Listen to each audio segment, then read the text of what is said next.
we're going to be celebrating an event in the life of our 16th President, Abraham Lincoln. Today we're gathering to commemorate the 156th anniversary of the Gettysburg Address, which took place on this date in 1863. We also want to pay tribute to all veterans, past, present, and future, as we have just passed Veterans Day and approach Remembrance Day next week.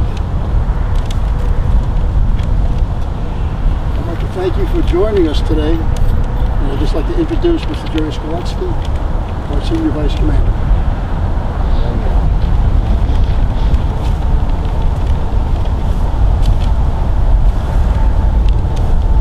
Please join me now in the Pledge of Allegiance. Pledge of Allegiance to the flag of the United States of America, to the republic for which it stands, one nation, under God, indivisible, with liberty and justice for all. I'd like to ask Sister Dorothy Kelly, please come forward for the opening prayer.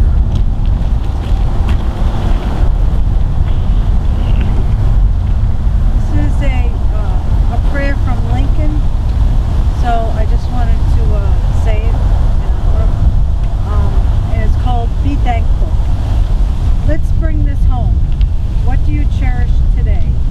Who sacrificed for a cause to ensure the results that you enjoy on the other side of the payment of the cost?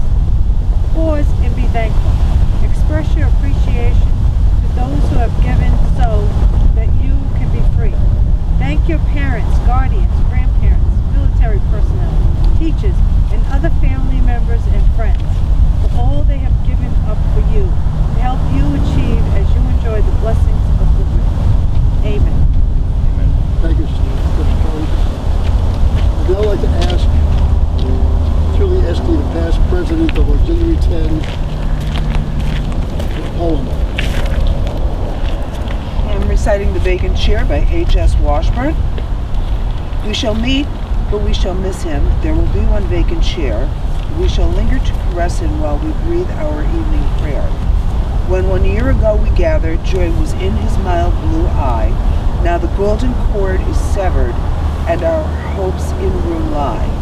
At our fireside sad and lonely, often will the bosom swell at remembrance of the story, how our noble Willie fell. How we strove to bear the banner through the thickest of the fight, and uphold our country's honor in the strength of manhood's might.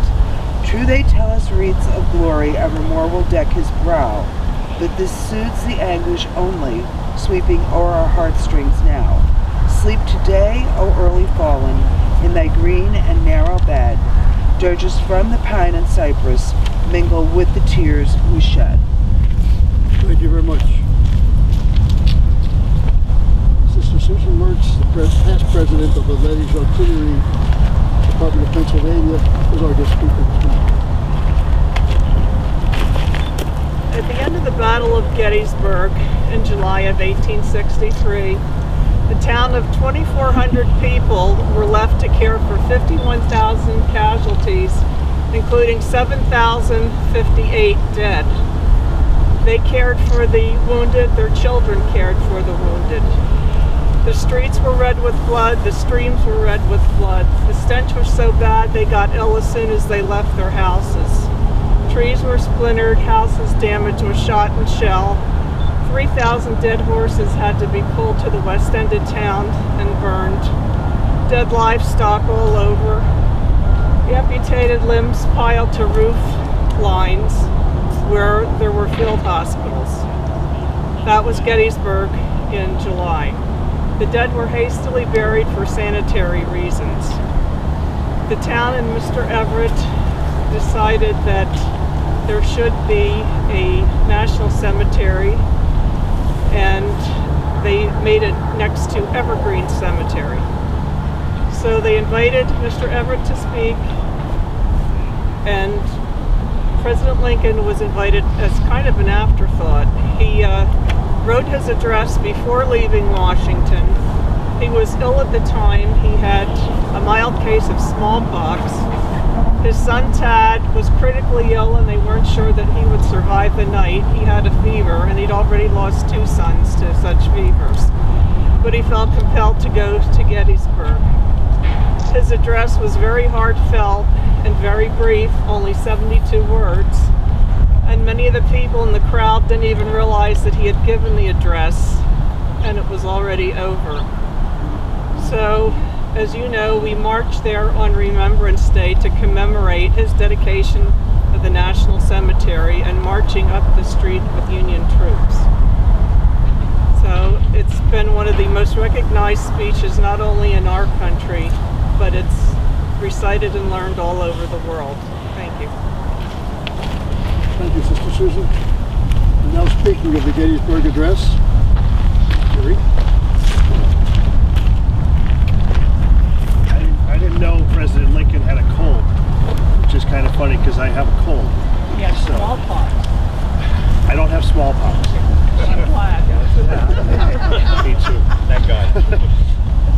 77 years ago, our fathers brought forth on this continent a new nation, conceived in liberty and dedicated to the proposition that all men are created equal.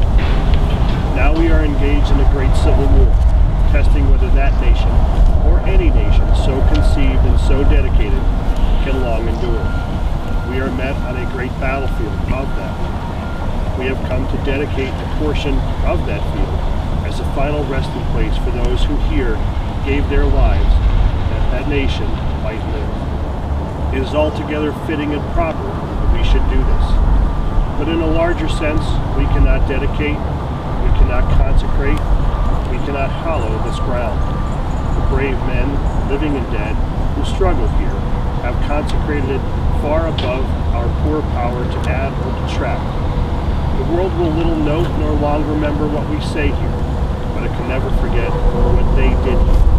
It is for us to live in, rather to be dedicated here to the unfinished work which they who fought here have thus so nobly advanced.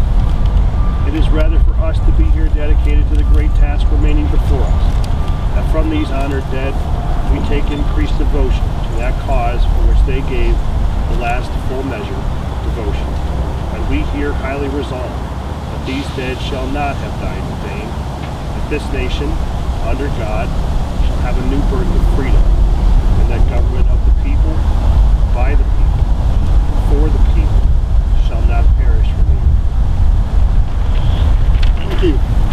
Those words are true today as they were back then. I would now like to ask Sister Joyce Kecklock to join me in presentation of the wreath.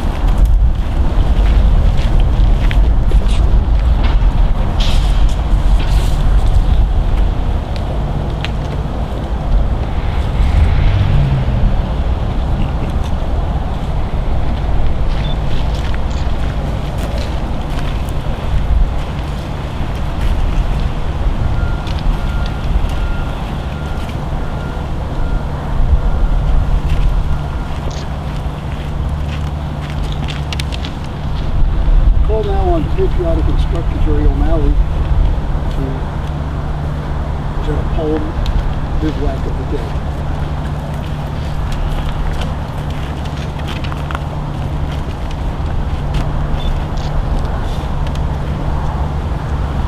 I'm going to read a stanza from the poem by Theodore O'Hara.